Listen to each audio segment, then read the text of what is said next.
There's nothing inherently perverse or unfortunate about negative interest rates, no more than positive interest rates. Positive interest rates are good for savers, bad for borrowers. Negative interest rates are good for borrowers, bad for savers.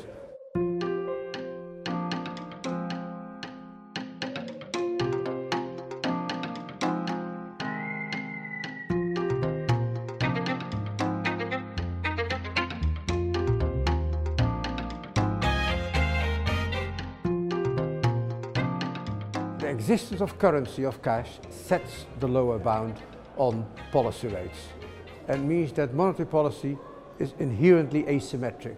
You can put rates up as high as you want, but you can't cut them much below zero. Removing the lower bound can be done basically in three ways. One, since currency is the culprit, cash, get rid of currency.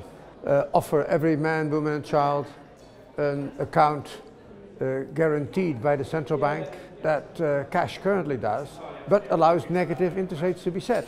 We could deal with the problem of the poor and the old by allowing certain small denominations to exist, sort of £5, but not the 20s, not the 50s, and certainly not, in the case of Switzerland, the 1,000 Swiss franc notes. So that's one way. The other one is to tax currency, require people to present currency once a year or however often it is at the central bank or at the branch office and have it stamped and give 5 cents or 5 pennies for every pound. That will be a minus 5% interest rate. That's kind of intrusive because you'd have to enforce it, do random inspections, not too nice.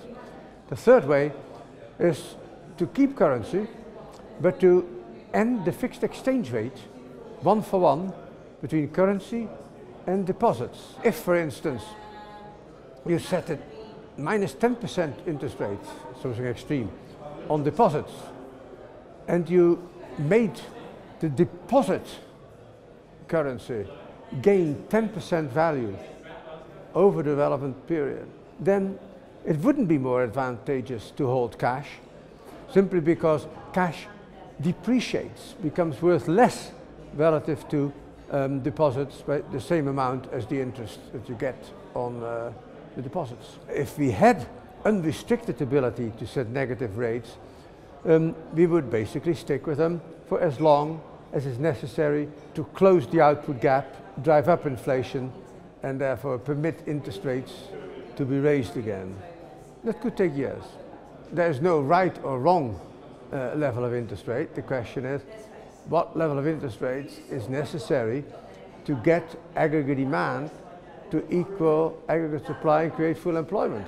If that means that for a while savers have to eat their capital to survive, then so be it. When the economy is in a deep enough hole, you have to do things like large-scale asset purchase, balance sheet expansions, quantitative easing, or you have to get monetary fiscal policy to cooperate and have, without cutting interest rates, fiscal stimulus funded by printing money.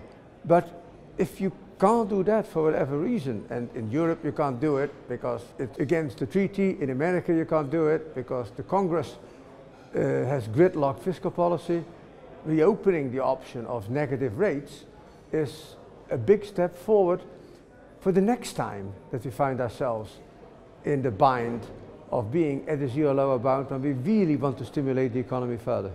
The responsiveness to interest rate cuts may be low in terms of demand and economic activity. So it may take more than negative rates, but negative rates are, I think, an important part of a package to give us back a monetary policy that can do the job.